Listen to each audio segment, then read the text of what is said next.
మా బావ రిప్లై ఇచ్చాడు. నాతో పాటు మీరు కూడా వింటారా? హలో పిల్ల, ఎలా ఉన్నావు? నేను ఇప్పుడే నీ మెసేజ్ చూశాను. I really sorry. నువ్వు అంటే కూడా ఇష్టమే, బట్ నిన్ను పెళ్ళి చేసుకునేంతే కాదురా.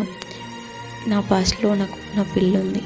అరే నా పాస్ట్ ఏంట్రా, లైఫ్ లాంగ్ తను ఫర్ ఎవర్ తను నా ఇప్పటికీ నా పిల్లనే, అన్నీ నా పిల్లనే. నాకు ఇంట్లో ఎవరికి తెలియదు, నేను ఎవరికి తెలియకుండా ఏడుస్తానని.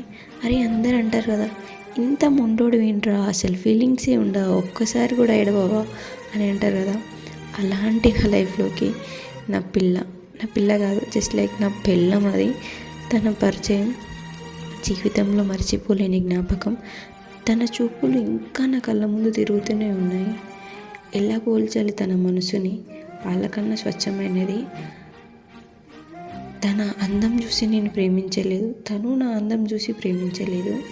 తను నాతో ఉండే ఒక్కో గంట ఒక్క సెకండ్స్లో ఉండేది. చాలా ప్రేమించుకున్నాం రా 4 years. తను నాతో కాల్ మాట్లాడుతూనే ఉండదు. ఒక్కరోజు కాల్ లేకపోయినా, ఒక్కరోజు నేను బిజీ ఉండి మెసేజ్ చేయకపోయినా ఏడ్చేసేదిరా పాపం.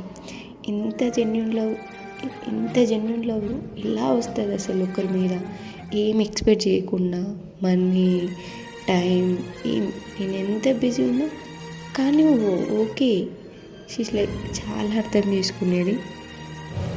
బట్ కాల్ చేయకపోతే మాత్రం ఏడ్చేసేది. తన ఏడుపు నాకు అంత ఆనందాన్ని ఇచ్చేది. మన కోసం ఎవరైనా ఏడుస్తున్నారని అంటే అది ఎంత హ్యాపీ. నా మనసు చాలా ఆనందపడేది.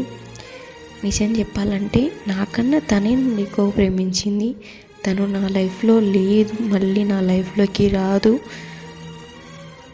అని గుర్తొచ్చిన ప్రతిసారి నాకు బ్రతకాలనే ఆశ లేదు. బట్ నా పేరెంట్స్ కోసం, నా సిస్టర్స్, బ్రదర్స్ కోసం నేను డెఫినెట్లీ బ్రతుకుండాలి. వాళ్ళు కూడా నా మీదనే ఆధారపడి ఉంటారు కాబట్టి నేను కూడా ఫ్యామిలీ రన్ చేయాలనే ఒక ఆలోచనతో నా మనసును చంపేసుకొని అన్నీ చచ్చిపోయిన ఒక మనిషిలా బ్రతుకుతున్నాను రా.